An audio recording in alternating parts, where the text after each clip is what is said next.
پہنچاتا ہے، ایک سبب ہے، ایک راستہ ہے توبہ کے، انسان توبہ کے ذریعے سے وہ کمالات کو حاصل کرتا ہے۔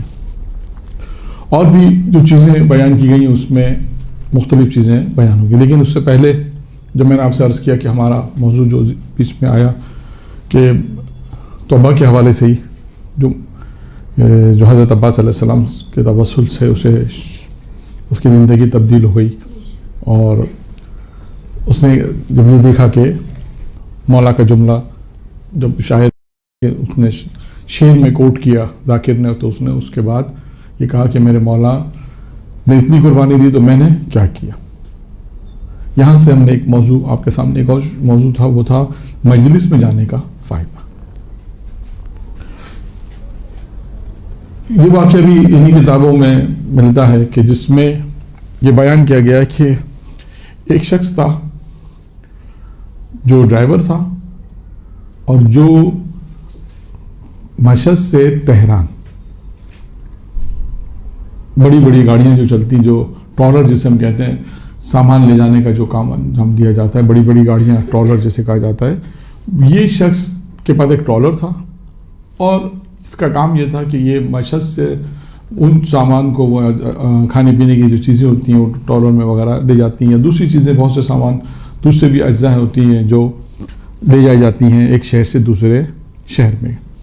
تو یہ ایک مرتبہ یہ بیان کرتا ہے، یہ کہتا ہے کہ میں جب مشہد سے چلا تہران کی طرف، تو تھوڑا ہی فاصلہ طے ہوا تھا مشہد سے کہ راستے میں برف باری شروع ہوئی، اور برف اتنی شروع ہوئی برف باری کہ جن لوگوں نے شاید برف باری بہت زیادہ قریب سے دیکھی ہو انہیں معلوم ہوگا کہ برف باری میں مزہ تو بہت آتا ہے، لیکن اس کے بعد خصوصاً ڈرائیونگ وغیرہ کے سلسلے میں وہ مزہ نہیں آتا، وہ تو مشکلات ہو جاتے ہیں۔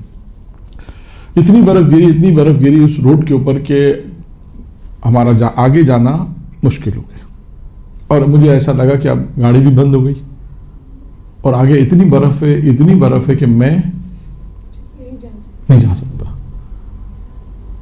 اب اس کے لیے اب دیکھیں یہ حالات ایک پریشانی کے حالات ہیں، انسان ہے، مختلف قسم کی مشکلات آتی ہیں، جن میں جملہ یہ ایک پریشانی آ گئی کہ اب کریں تو کیا کریں۔ اس شخص نے بہت زیادہ غور و فکر کیا، اور اس نے یہ دیکھا کہ اب موت کے علاوہ کچھ نہیں تھا ہم نے، کیونکہ برف اتنی برف ہے، شاید جن لوگوں نے اگر برف تو دیکھی ہوگی لیکن بہت زیادہ شاید برف نہیں دیکھی ہوگی، قریب سے دیکھی، جو باہر ممالک میں ایران وغیرہ میں بھی بہت برف گرتی، حمدان ہے، اصفہان ہے، مشہد، ان علاقوں میں بہت برف گرتی۔ اب اس نے یہ دیکھا کہ میں آگے تو نہیں جا سکتا، ایسا ممکن نہیں ہے، اور اسے اب ایسا لگا جیسے میری موت یقین ہے، کیونکہ کوئی سننے والا بھی نہیں ہے۔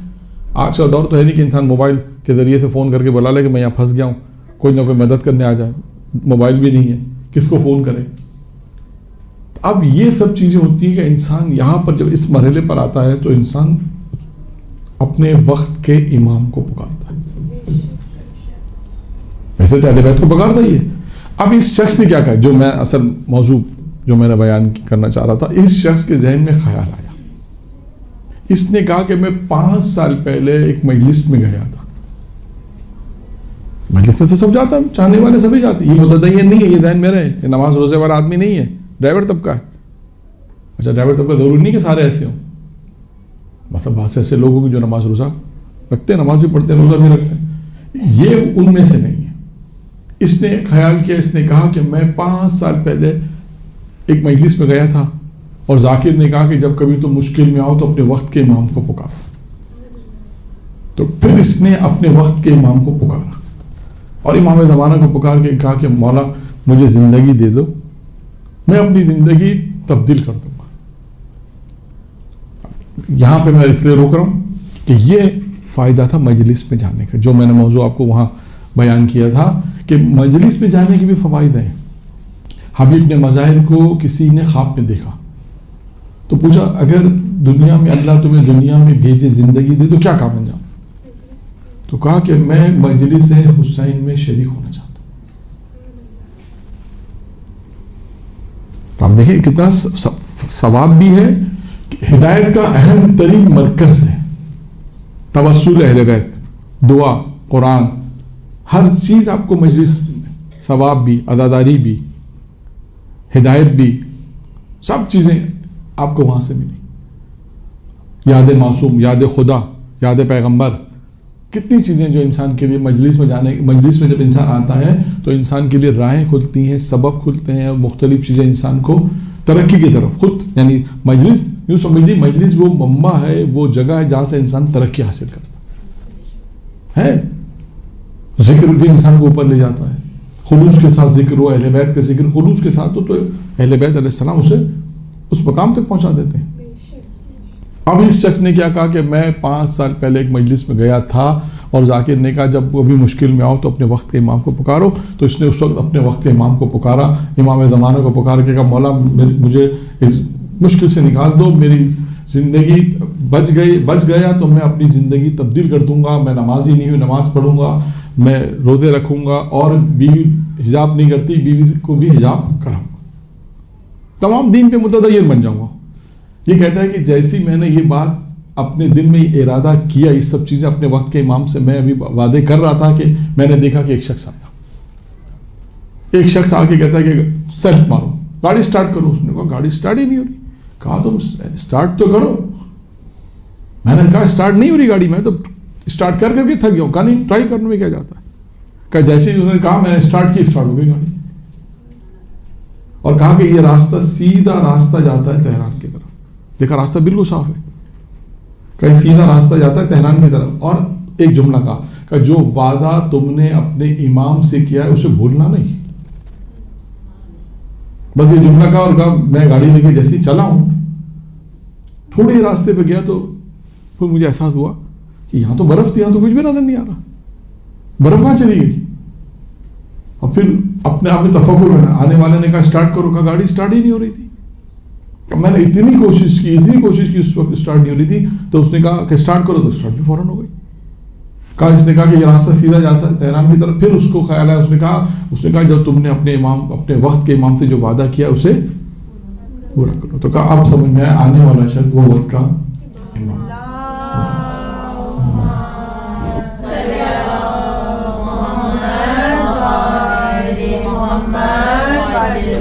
تو دیکھیں ایسا بھی ہوتا ہے کہ انسان اپنے وقت کے امام کو پکارتا ہے، اور ایک نہیں کئی واقعات ایسے ہیں کہ امام آئے ہیں اور مختلف طریقوں سے مدد کی. بہت سے ایسے واقعات آپ کو ملیں گے. تو خیر موضوع ہمارا تھا مجلس میں جانے کا فائدہ کیا تھا.